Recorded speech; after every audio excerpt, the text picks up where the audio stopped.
Mm-hmm. and yeah, all our little social lives. And school, when school was in session. And your parents would attend as well? Well, not regularly. Mother always stayed home and made the Sunday dinner. Okay. Yeah. Mm-hmm.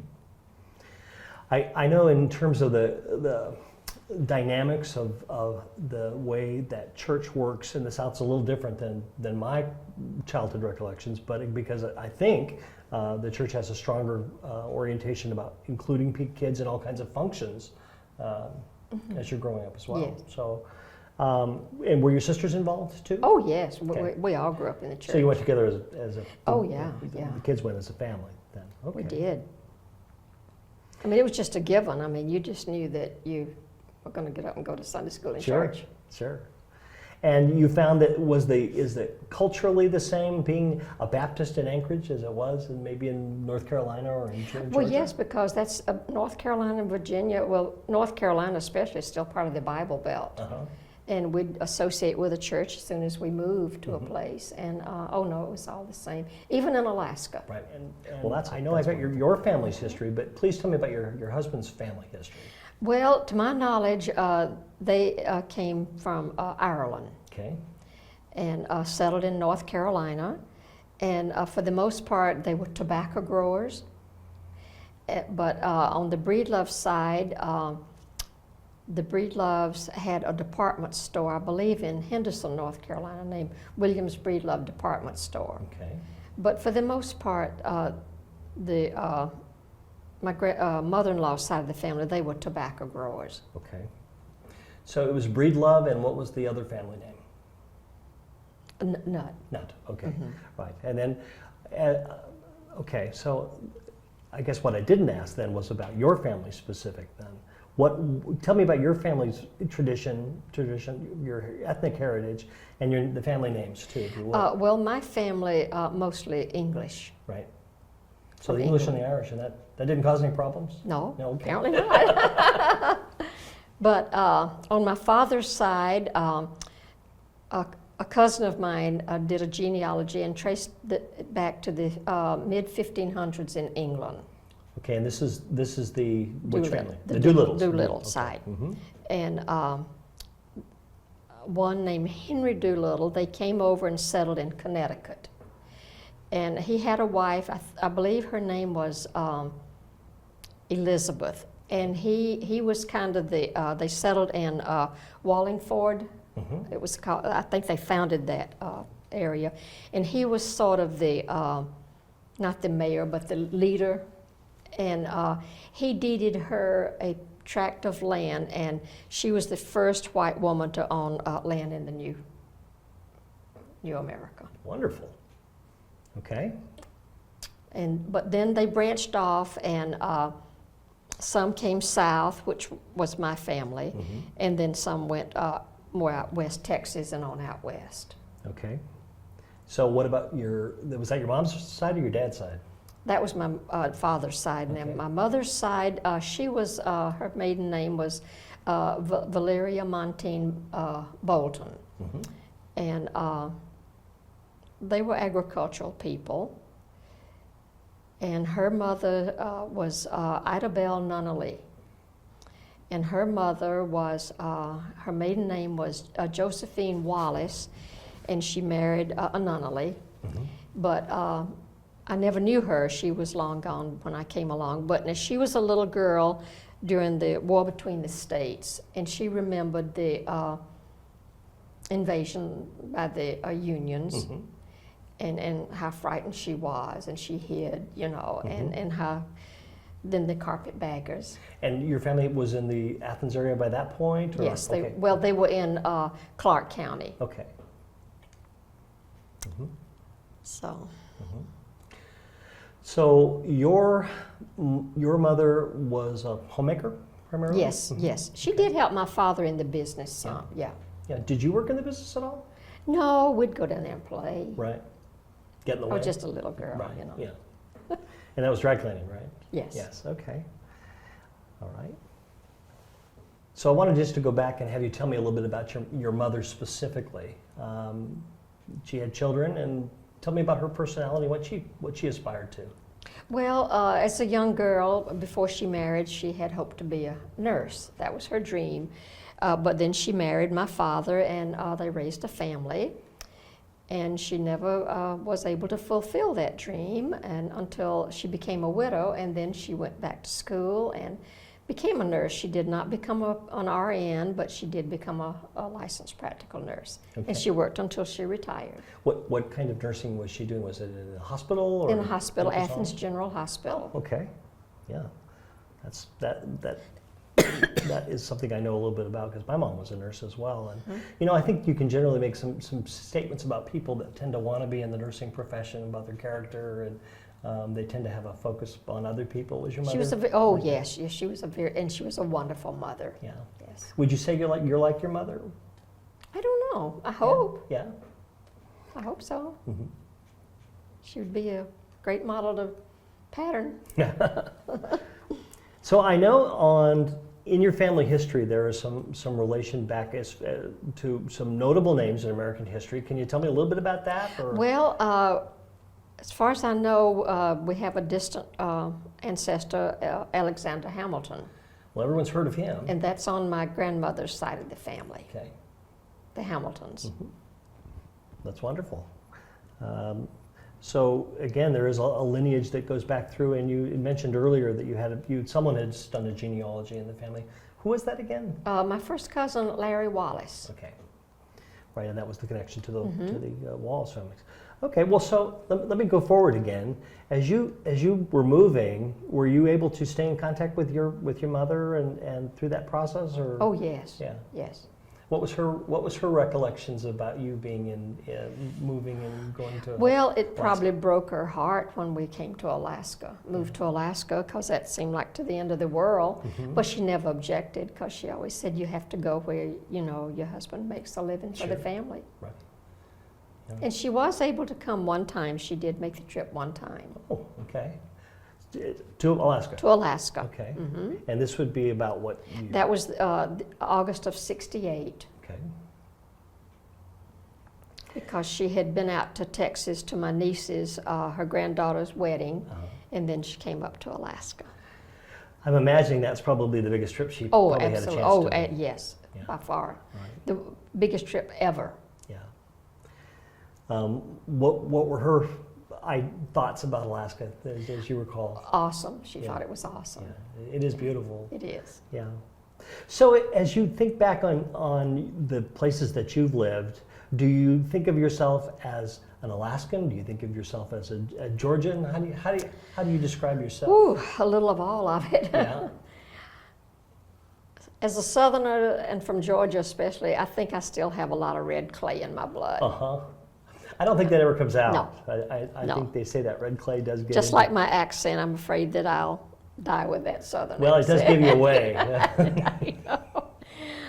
I know. If I call in on the radio station, there's a call-in program, and I have to use a different name. I'm Suzanne. Right. They might know.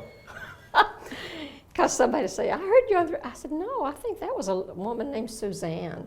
I think I've spoken to one of your sisters just briefly on the telephone, but does your whole family have an accent? Yes. Yeah. So it's pretty similar. It is. Yeah. Yeah, and it's to When my... I hear myself talk back like on a recording or something, I sound just like my youngest sister, Margaret. Mhm. Mhm. Now, we had talked a little bit about earlier about. I mean, I apologize for jumping from topic okay. to topic, but while this is coming to my mind, I never had a chance to speak to your husband, so I don't know about his accent. Did he also have an accent? To a little bit, but not as bad as mine. Well, now in North Carolina, typically there's some very heavy. They do. accents, They right? have a Southern accent Yeah. too, but I don't know. He never really seemed to have that much. Yeah. Okay. But people could tell generally you two might not have been from Alaska natively. Oh, Yeah. Okay, that's fair, I guess. And again, on your husband, we talked a little bit about his work career. I wanted to talk specifically about some of the things that happened to him that he did convey to you. He was a flyer, and did some notable things happen while he was flying? I mean, Well, he was, shot down over occupied France, and they were captured, and he was wounded. He was graded a 10-point disabled American veteran. okay, I did not know that. And this, do you know what year that happened in? Well, Were we in it the war? probably happened in, I would imagine, 44. Okay. Did he come back stateside then? No, I really don't know when he came back. Okay. I really don't, because I didn't know him then. Right, right. And it is true that men just didn't make a habit No, of talking about the no, war. very Right. little, very Right. little. Mm-mm. hmm Well, when you had met him, and he was a student at that point. He was. Okay, so he'd already pretty well firmed up what he wanted to study and the why. Yes. Okay, and was that his choice of a career part of his overall makeup? And by that I mean, did he just have a natural curiosity about nature and how that worked? Well, I think he really wanted to be a doctor. Really? But that just didn't seem to be in the picture. So then he got a job in Atlanta with a landscape company, and that's when he realized that was probably his passion. I only know your husband through the stories and the people that I know that knew him, but tell us a little bit about him as a man and as a husband. Well, he was a very honorable man. Tom Brokaw wrote a book a few years ago called The Greatest Generation, and he was part of that, The Greatest Generation. He was a very honorable, honest Christian man. Donna has told me that she didn't know he had so many friends as she discovered as she became an adult. I know. Because kids always have a different impression of their They fathers do. as children. Sure they do. Than they do as adults. And he was active in the community in Alaska as well? Yes, actually he was appointed to, when Mayor Sullivan was the mayor, he was appointed to the Anchorage Beautification Committee. He served on that. And then he was very active in the American Society of Landscape Architects. Okay. Did you get a chance to attend some of the landscape Some functions? of them. I They know were all out of the state of Alaska, the big ones, Right. the annual meetings, yeah. And so where did you get a chance to go with him in terms of his association with the landscape? Well, architects? he had a meeting in Phoenix. I'd never been to Arizona. And another one in Denver. I'd never been to Denver. And New Orleans and Hawaii. But he had to go, he went to others that I was not able to go to because Sure. I had 2 young daughters Right. at home. So over the course of your lives together, and over the course of your life, as you've really had occasion to do quite a bit of travel, certainly through the country. Alaska's a long ways away. Indeed it is. Yeah. Do you have a favorite area of the country? No, I've loved every area. Yeah. Been in Alaska, soon will be, this year it'll be 45 years. That's more than half my life. Yeah. What is the term that they call people that are, they have a term, I can't remember what it is exactly, for people that have been in Alaska. Chichacos. Okay, yeah, right. And are you at the sourdough level yet? I've passed that. Have you? I'm a Chichaco now. I'm a long timer now. Well, so tell me, you have a number of grandchildren? I do. Yeah. I have 3 grandchildren. Tom Shoniga is 43 years old. And then I have Diana Shoniga, who's 33, and she's married and lives in Denver, and has 2 little girls. I have 2 little great-granddaughters. Bailey Joy, she was named in honor of her grandfather, great-grandfather. That would be her great-grandfather. And then little Alexis Grace. And then I have a grandson, Matthew Rasky. I think Matthew's 30. And 31, whoa. And he's married to a sweet girl named Erin. And they're expecting a little girl named Rebecca Ann in March. So I'll have a 3rd little great-granddaughter. And I will be a great uncle, so I'm very excited about Isn't that that. great? Yeah. Yeah, that's wonderful. Right. Well, I am a great uncle. I will be a grandfather. You will. At that point. You so will. That's a first for me, too. So did you have an occasion to spend, now Diana grew up in Anchorage. She did. Right? She was born in Anchorage and Right. grew up in Anchorage. And so you got to know her very well, and Tom as well. Right? Yes. Tom Schauger? Okay. And Matthew, you got to know through the times that you got to visit with him. That's right. I came down when he was born. Yeah, Yeah. And they would come up to Alaska to visit? they would. Right. He speaks very fondly of Alaska and his time with you there. Oh yeah, we've had Right. some wonderful, and he was crazy about his grandfather Yeah. too. Yeah. Matt always has had that kind of scouting instinct, and Alaska is a natural place for people to have. Oh, that it kind is. of- Yes, kind it of- is. Uh-huh. But Matthew looks a lot like his grandfather, Breedlove. He walks like him, has a walk like him, looks very much like him. Was your husband a tall man? He was 6 even, 6 even. Well, that's tall. Yeah.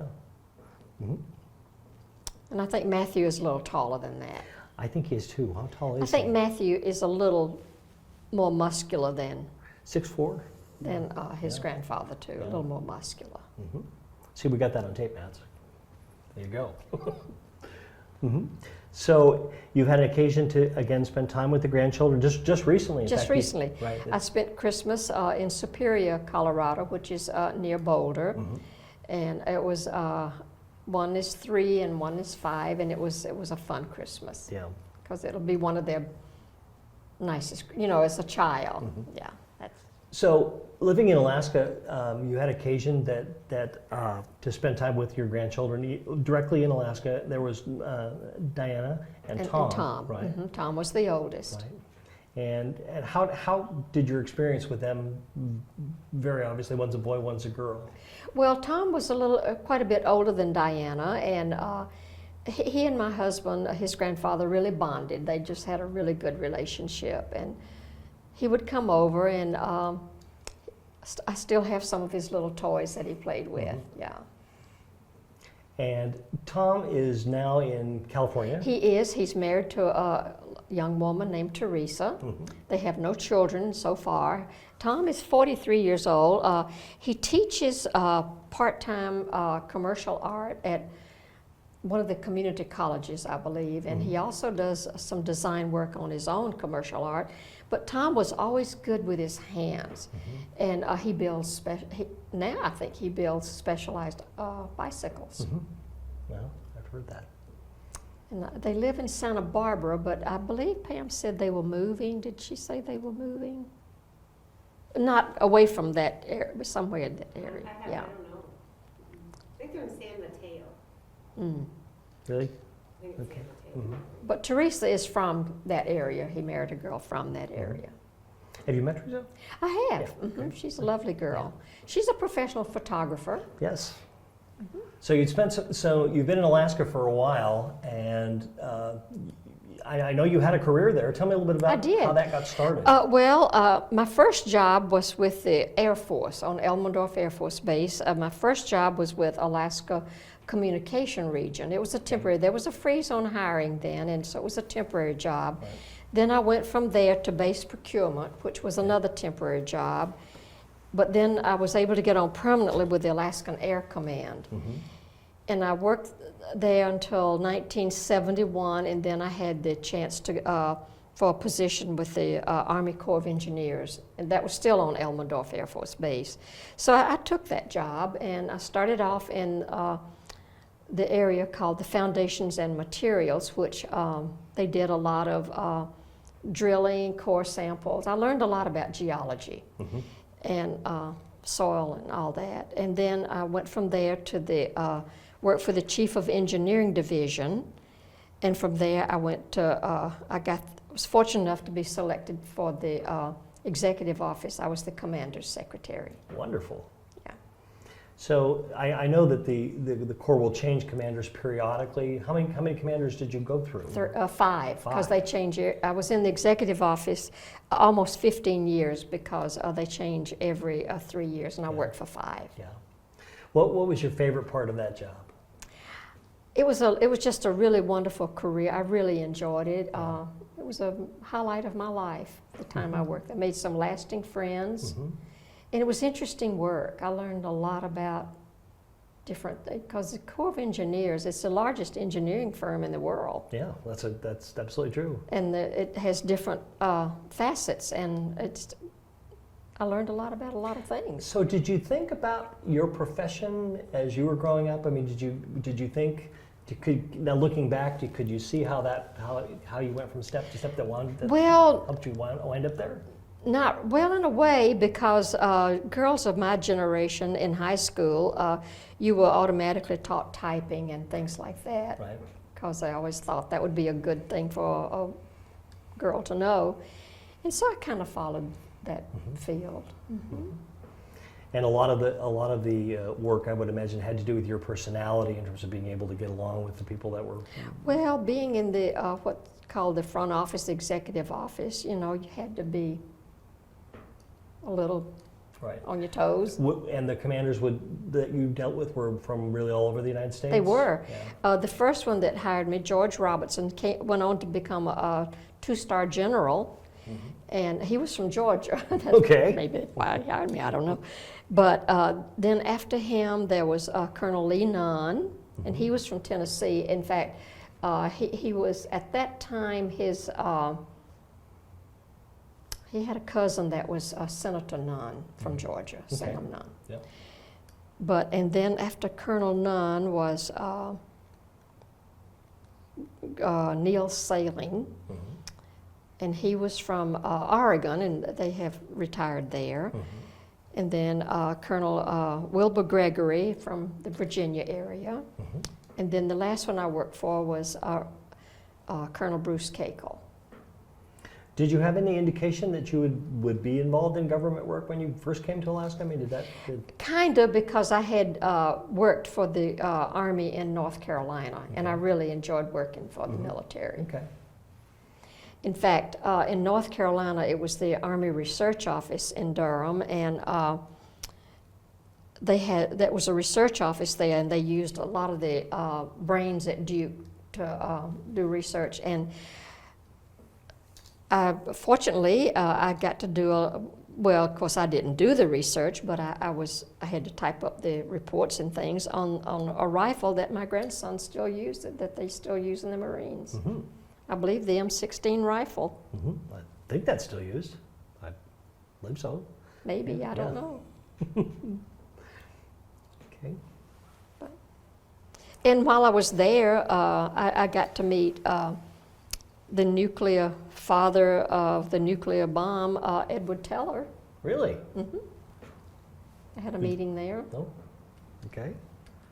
So describe a typical day working for the Corps, what that was like for you. Well, the first thing I would do when I got there, I tried to get there before, to get things in order, and I would check my calendar against the colonel's calendar to make sure they synchronized. And every piece of mail that came in that he had to see, I had to see first. Make sure everything was okay. How early would you typically start? Well,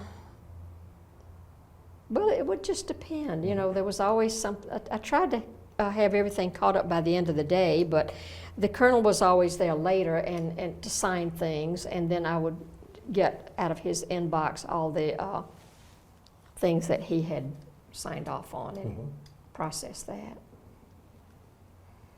Anything else about the Army Corps that maybe I forgot to ask?